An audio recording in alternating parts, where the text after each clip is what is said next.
नमस्कार। YouTube channel glimpse of Indian history by doctor Mohanlal Gupta में आपका स्वागत है। आज के वीडियो का शीर्षक है दलितों, पिछड़ों और अन्य पिछड़ों पर कौन अत्याचार कर रहा है। यह कोई व्यंग्य नहीं है, मजाक नहीं है, एक नंगी सच्चाई है कि इस देश के दलितों, जनजातियों, पिछड़ों, अति पिछड़ों, अन्य पिछड़ों, महिलाओं और युवाओं पर कोई तो अत्याचार कर रहा है। केवल इन पर ही नहीं, देश के युवाओं, महिलाओं, बच्चों, सवर्णों और बेरोजगारों पर भी कोई ना कोई अत्याचार अवश्य कर रहा है। कौन है वह अत्याचारी? क्या आपने उसका चेहरा देखा है? नहीं देखा ना? मैंने देखा है। इससे पहले कि मैं आपको उस अत्याचारी का चेहरा अच्छी तरह दिखाऊं, आपको मेरी बात ध्यान से सुननी और समझनी होगी। मेरी इस बात में कुछ तथ्य हैं और कुछ तर्क। मैं तथ्यों और तर्कों के आधार पर आपको उस अत्याचारी का चेहरा दिखाना चाहता हूं, किंतु इन तथ्यों और तर्कों तक पहुंचने में कोई जल्दबाजी भी नहीं करना चाहता। यदि आप जल्दबाजी में हैं तो कृपया इस वीडियो को अभी न देखें। जब आपके पास समय हो तभी देखें, क्योंकि यह एक संवेदनशील मुद्दा है और इससे केवल भारतवर्ष का ही नहीं, हिंदू समाज का ही नहीं, संपूर्ण मानवता का ही नहीं, संपूर्ण विश्व का ही अस्तित्व बनता और बिगड़ता है। तर्कों और तथ्यों से पहले मैं आपको 2-3 छोटी छोटी कहानियों का स्मरण कराना चाहता हूं, क्योंकि कहानियों के माध्यम से बड़ी बात आसानी से समझी जा सकती है। मैं आपको पहले से ही सुनी सुनाई कोई झूठी कहानियां नहीं सुनाऊंगा, अपितु उन झूठी कहानियों के पीछे छिपी सच्चाइयों तक ले जाने का प्रयास करूंगा। झूठी कहानी कोई भी हो, मन को तसल्ली तो देती है, किंतु झूठी कहानियों की नंगी सच्चाई यह है कि झूठी कहानियां बनाने, झूठे दर्शन गढ़ने और झूठे सिद्धांत बनाने से बुरे आदमी का ही लाभ होता है और प्रत्येक सच्चे आदमी का नुकसान होता है। झूठे आदमी का नुकसान तो सच्ची कहानी से होता है।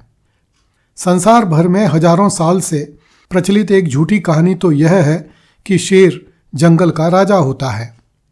हम सचमुच ही जीवन भर इस सिद्धांत पर विश्वास करके चलते हैं कि शेर जंगल का राजा होता है, लेकिन इस झूठी कहानी से शेर का कोई भला नहीं होता, गीदड़ों का भला होता है।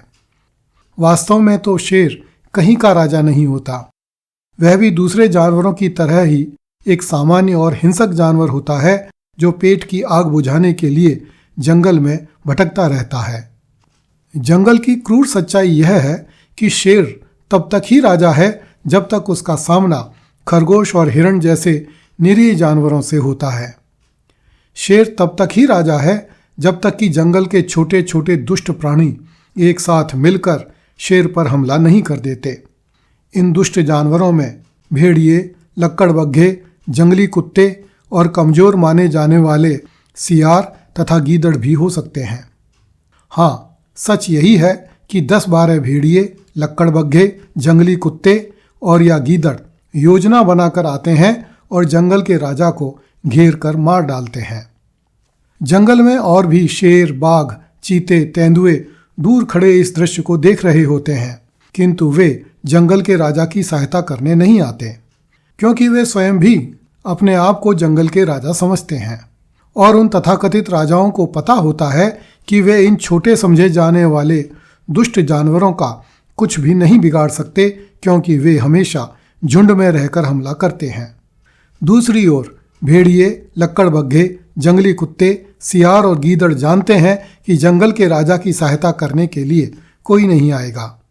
इसके विपरीत जब कोई शेर किसी जंगली भैंसे पर आक्रमण करता है तो तुरंत ही 10-20 जंगली भैंसे दौड़ते हुए आते हैं और उस आक्रमणकारी शेर को घेर लेते हैं। यदि शेर तुरंत ही वहां से भाग नहीं जाता तो तुरंत ही मारा जाता है। अब एक और झूठी कहानी की चर्चा करते हैं, जिसमें कहा गया है, सिंघन के नहीं लहड़े, नहीं हंसन की पात, लालन की नहीं बोरियां, साधु न चलें जमात। यहां हमारी दूसरी कहानी में छिपा झूठ इस रूप में सामने आता है कि सिंह केवल इसलिए गीदड़ों और जंगली कुत्तों के द्वारा मार दिए जाते हैं क्योंकि वे झुंड में नहीं होते। जब शेरों को पेट की आग सताती है तब वे भी झुंड बनाते हैं और तब वे हाथी तक का शिकार कर लेते हैं। भेड़िए, लक्कड़बग्घे और गीदड़ कभी भी शेरों के झुंड पर हमला नहीं करते, दूर से ही निकल जाते हैं। हंस भी इसी कारण आकाश में सुरक्षित रूप से रहकर यात्रा कर पाते हैं, क्योंकि वे कतार बांधकर उड़ते हैं। जैसे ही वे कतार से अलग हुए, रास्ता भटक जाते हैं और कोई बाज आकर उनका शिकार कर लेता है। रत्न अर्थात कीमती वस्तुएं बोरियों अर्थात तिजोरियों में बंद करके रखे जाते हैं तो ही सुरक्षित रह पाते हैं। इस फूंक में कुछ नहीं रखा कि रत्नों की बोरियां नहीं भरी जाती। इसी प्रकार साधु भी अपनी जमात में ही सुरक्षित रह पाता है, अन्यथा उसका वही हाल होता है जो पालघर में 2 साधुओं और उनके एक साथी का हुआ था। भारत की स्थिति भी कुछ ऐसी ही है। भारत के लोगों ने कई तरह की झूठी कहानियां बना ली हैं, जैसे कि हम कभी विश्व गुरु थे। निश्चित रूप से हम वेदों में प्रकट हुए ज्ञान के बल पर यह कह रहे थे, किंतु भारत के वेदों को दुनिया के कितने लोगों ने माना और अपनाया? हमारे अलावा किसने स्वीकार किया कि भारत विश्व गुरु है या था? क्या हम किसी व्यक्ति से यह पूछने का साहस कर सकते हैं कि भारत ऐसा कैसा विश्व गुरु था जिसके चलते दुनिया भर के मजहबों ने जन्म लिया और वे न केवल विश्व गुरु पर अपितु पूरी दुनिया पर तलवारें लेकर टूट पड़े? सच तो यह है कि विश्व गुरु होने वाली कहानी पूरी तरह झूठी है। यह झूठी कहानी भारत के लोगों की रक्षा न तब कर सकी और न अब कर सकेगी। भारत के लोगों की गढ़ी गई एक झूठी कहानी यह भी है, अनेकता में एकता। सच्चाई यह है कि अनेकता में कभी एकता नहीं होती, एकता में ही एकता होती है। इसीलिए वेदों में कहा गया है, सम गच्छध्वम सम वदध्वम सम वनो मनांसि जानताम देवा भागम यथा पूर्वे संजा नाना उपासते। अर्थात वेदों का ऋषि समाज से कहता है कि तुम सब एक साथ चलो, एक साथ बोलो और तुम्हारे मन एक समान होकर ज्ञान प्राप्त करें। जिस प्रकार प्राचीन काल में देवता एक मत होकर अपना अपना भाग ग्रहण करते थे, वैसे ही तुम भी अपनी एकता बनाए रखो। समानो मंत्र है समिति समानी समानम मनः सह चित्तमेषाम समानम मंत्रमभि मंत्र एवह समानेन वो हविषा जुहोमि। कुछ समय पहले भारत के प्रधानमंत्री नरेंद्र मोदी ने भी एक भाषण में इस वेद मंत्र को उद्धृत किया था। इस वेद मंत्र का अर्थ यह है कि ऋषि समाज का आह्वान करता है कि तुम सबके विचार समान हो, तुम्हारा संगठन एकतापूर्ण हो, तुम्हारे मन और चित्त एक हों। मैं तुम्हें समान विचार से अभिमंत्रित करता हूँ और समान श्रद्धा के साथ तुम्हारी आहुति स्वीकार करता हूँ। समानी व आकुति समाना हृदयानि वह समानमस्तु वो मनो यथा वह सुसुहासति। अर्थात तुम सबका संकल्प एक जैसा हो, तुम्हारे हृदय एक समान हो और तुम्हारा मन एक हो, जिससे तुम्हारा पारस्परिक संगठन और सहयोग पूर्णतः सुदृढ़ हो सके। ऋषियों ने ये मंत्र क्यों लिखे? इसलिए लिखे क्योंकि वे जानते थे कि यदि हम एक नहीं रहे तो बुरे विचारों के लोग, मक्कार लोग, दुष्ट लोग, हिंसक लोग हमें मारकर नष्ट कर देंगे। हमारा दुर्भाग्य यह रहा कि ऋषियों ने हमें जो मंत्र दिए उनके बल पर हमने स्वयं को विश्वगुरु तो मान लिया, किंतु हम इन मंत्रों को जीवन में उतारने में सफल नहीं रहे। हम कभी एक नहीं रह सके, कभी एक साथ नहीं चल सके, कभी एक जैसा नहीं सोच सके।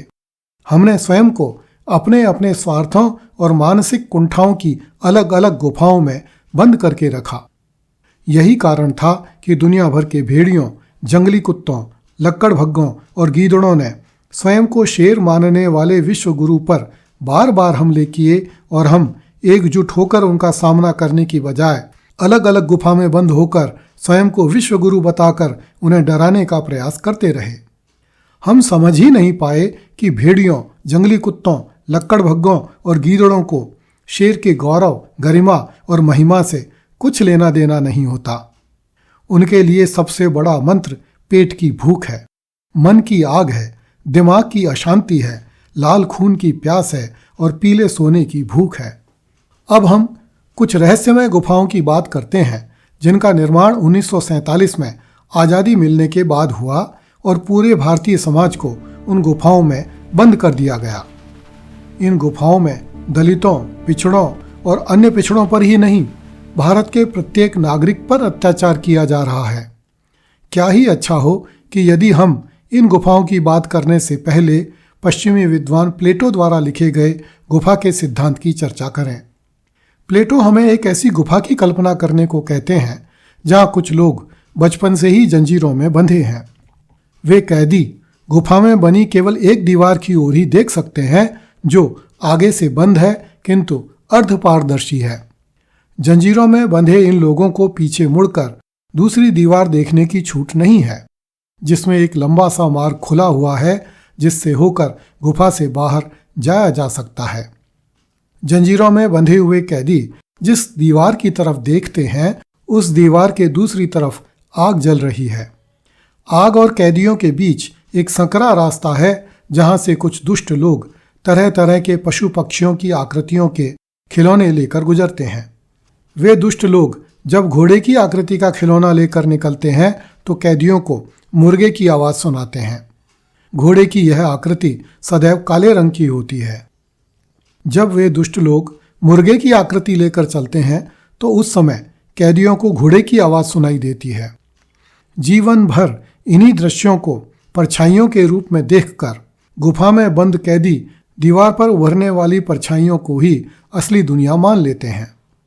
वे मानते हैं कि घोड़ा केवल काला होता है और उसकी आवाज मुर्गे जैसी होती है। मुर्गा भी केवल काला होता है और उसकी आवाज घोड़े की हिनहिनाहट जैसी होती है। इन कैदियों के लिए दुनिया में केवल दो ही रंग हैं, एक घोड़े और मुर्गे का अर्थात काला और दूसरा आग का अर्थात लाल। इन कैदियों में से कुछ बुद्धिमान कैदी भी होते हैं जो तरह तरह के तर्क वितर्क और दर्शन के आधार पर व्याख्या करते रहते हैं कि घोड़े और मुर्गे का रंग काला होने पर भी उनकी आवाजें अलग अलग क्यों हैं, आग का रंग लाल ही क्यों है, दुनिया में केवल काला और लाल रंग ही क्यों है। बहुत से कैदियों ने यह भी व्याख्या की है कि घोड़ा ऐसे क्यों बोलता है और मुर्गा वैसे क्यों बोलता है। गुफा में बंद ये लोग, जेड़ियों में बंधे हुए ये लोग इतने बुद्धिमान हो चुके हैं कि वे ये भी बताते हैं कि इन रंगों और आवाज़ों से गुफा में बंद कर दिए गए कैदियों का कितना भला हो रहा है। प्लेटो की इस कहानी में अचानक एक दिन एक कैदी किसी तरह अपनी जंजीर तोड़ देता है और गुफा में पीछे की ओर बने मार्ग से चलता हुआ गुफा के बाहर निकल जाता है।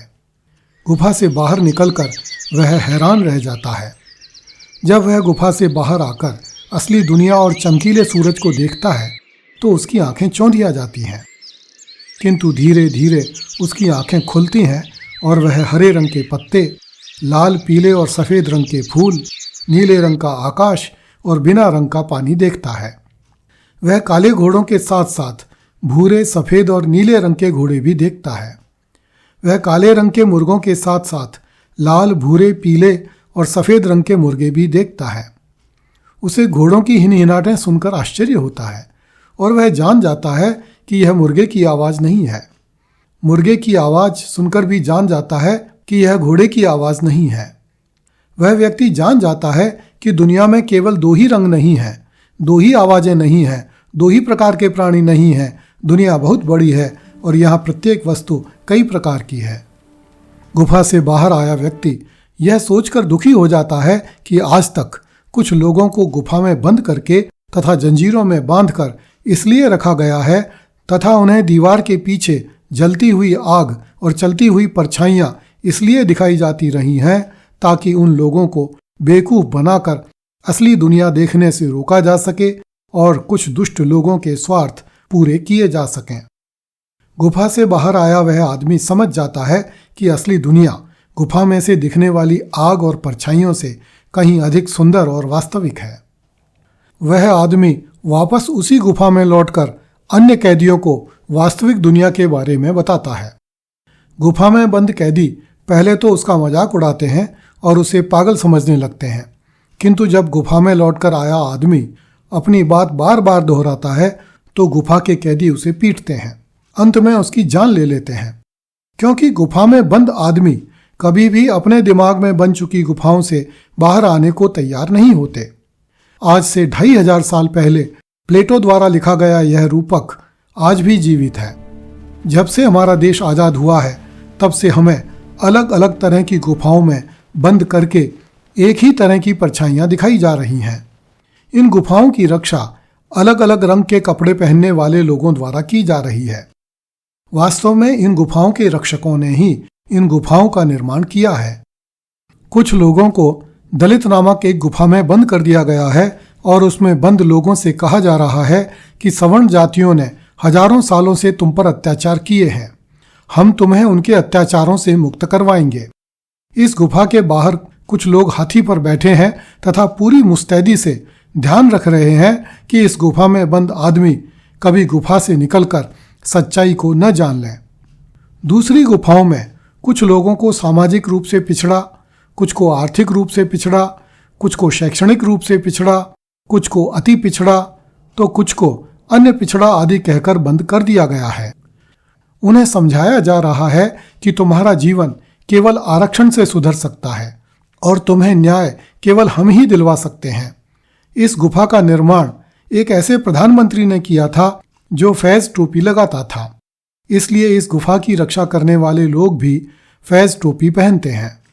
भारत की आज़ादी के बाद 6 प्रकार की अलग अलग धार्मिक एवं मजहबी पहचान वाले लोगों को अल्पसंख्यक नामक गुफा में बंद कर दिया गया है। इस गुफा के बाहर कुछ हरी टोपियां हाथों में पत्थर लिए खड़ी हैं ताकि गुफा की रक्षा भली भांति की जा सके। एक गुफा में बंद लोगों को कहा जा रहा है कि तुम सवर्ण हो। सरकार दूसरी गुफाओं में बंद लोगों के पक्ष में कानून बनाकर सवर्णों का अर्थात तुम्हारा हक छीन रही है। इस गुफा की रक्षा करने के लिए गुफा के बाहर कोई नहीं खड़ा। एक गुफा में देश की समस्त महिलाओं को बंद कर दिया गया है और उन्हें समझाया गया है कि पुरुषों ने हजारों सालों से महिलाओं को घर में कैद करके रखा है और उन पर भयानक अत्याचार किए हैं। इस गुफा की रखवाली कुछ मोटी ताजी ताकतवर महिलाएं करती हैं ताकि गुफा में बंद महिलाएं गुफा से बाहर आकर पुरुषों के बारे में सच्चाई न जान जाएं। एक गुफा में देश के युवाओं को बंद कर दिया गया है तथा उन्हें समझाया जा रहा है कि तुम तो जैन जी हो, तुम पर देश के बूढ़े बुजुर्ग अत्याचार कर रहे हैं, घरों से निकलो और सरकार पर टूट पड़ो। इस गुफा की रखवाली कुछ युवा लड़के कर रहे हैं। देश में नित नई गुफाएं बन रही हैं जिनमें लोगों को ले जाकर बंद किया जा रहा है। कुछ समय पहले एक गुफा का नाम अजगर अर्थात अहीर, जाट, गुजर और राजपूत रखा गया था। उसी दौरान एक और गुफा बनाई गई थी जिसके बाहर लिखा था तिलक, तराजू और तलवार, इनको मारो जूते 4। हाल ही में एक गुफा का नाम पीडीए अर्थात पिछड़ा, दलित और अल्पसंख्यक रख दिया गया है। इस गुफा के बाहर कुछ आदमी लाल टोपी पहनकर खड़े हैं ताकि गुफा में बंद लोग बाहर न आ जाएं। इन सारी गुफाओं को देखकर लगता है कि इस देश में आज़ादी के बाद हर वर्ग के लोगों पर जितने अत्याचार हुए हैं और हो रहे हैं उतने तो आज़ादी से पहले भी नहीं रहे होंगे। इन सारी गुफाओं से थोड़ी ही दूरी पर बुरी तरह से कंफ्यूज्ड लोगों की एक भीड़ खड़ी है। इस भीड़ ने अपने हाथों में फूल ले रखे हैं और पीली टोपियां लगा रखी हैं। इस भीड़ में शामिल लोगों को पता ही नहीं है कि उन्हें गुफा में बंद लोगों का करना क्या है, उन्हें कौन सी गुफा में बंद लोगों की रक्षा क्यों और कैसे करनी है। इसलिए कभी एक गुफा की तरफ देखकर कहते हैं कि हमें केवल इसी गुफा की रक्षा करनी है और कभी दूसरी गुफा की तरफ देखकर कहते हैं कि नहीं, हमें तो केवल इसी गुफा की तरफ रक्षा करनी है और कभी कभी यह भी कहते हैं कि हमें तो सभी गुफाओं की रक्षा करनी है ताकि प्रत्येक व्यक्ति अपनी अपनी गुफा में ढंग से बंद रहे तथा घोड़े की आकृति के साथ मुर्गे की आवाज सुनता रहे और काला रंग देखता रहे। मेरी बात लगभग पूरी हो चुकी है। अब तक आप स्वयं ही समझ गए होंगे कि भारत में दलितों, पिछड़ों, अति पिछड़ों, अन्य पिछड़ों और बाकी सब लोगों पर कौन अत्याचार कर रहा है। हम पर कोई अत्याचार नहीं कर रहा। हम सब ने स्वयं को अपने अपने स्वार्थों की गुफाओं में बंद कर लिया है और इन गुफाओं में बंद हमारे दिमाग ही एक दूसरे पर अत्याचार कर रहे हैं। यह हमारा देश है। हम किसी के बहकावे में आकर अपने देश को बर्बाद न करें। जातियों के बंधन से बाहर निकलें। सामाजिक रूढ़ियों के बंधन से बाहर निकलें, अपने अपने दिमाग में बन चुकी गुफाओं से बाहर निकलें। बात केवल इतनी नहीं है कि यह हमारा देश है, यह हमारे पूर्वजों का भी देश है, यह हमारी आने वाली पीढ़ियों का भी देश है। इस देश को सुरक्षित और सुंदर बनाना ही हमारे जीवन का लक्ष्य होना चाहिए। यदि हम स्वार्थी नेताओं के बहकावे में आते रहेंगे तो देश को बर्बादी की ओर ले जाएंगे। हमारा एक ही लक्ष्य है, सर्वे भवन्तु सुखिनः, सब सुखी हों। और यह लक्ष्य तब तक प्राप्त नहीं होगा जब तक हम स्वयं को केवल और केवल भारतवासी नहीं समझेंगे। हम उन वैदिक ऋषियों की ओर एक बार तो देखें जो सबके सुख की कामना करते थे। हिंसा छोड़ें, अपने आसपास प्रेम और शांति स्थापित करें। काश, क्या वह दिन भी आएगा जब सारी की सारी गुफाओं के लोग एक साथ अपनी अपनी गुफाओं को तोड़कर निकलेंगे और खुले आकाश में चमकते हुए सत्य के प्रकाश का दर्शन कर सकेंगे। धन्यवाद। जय हिंद।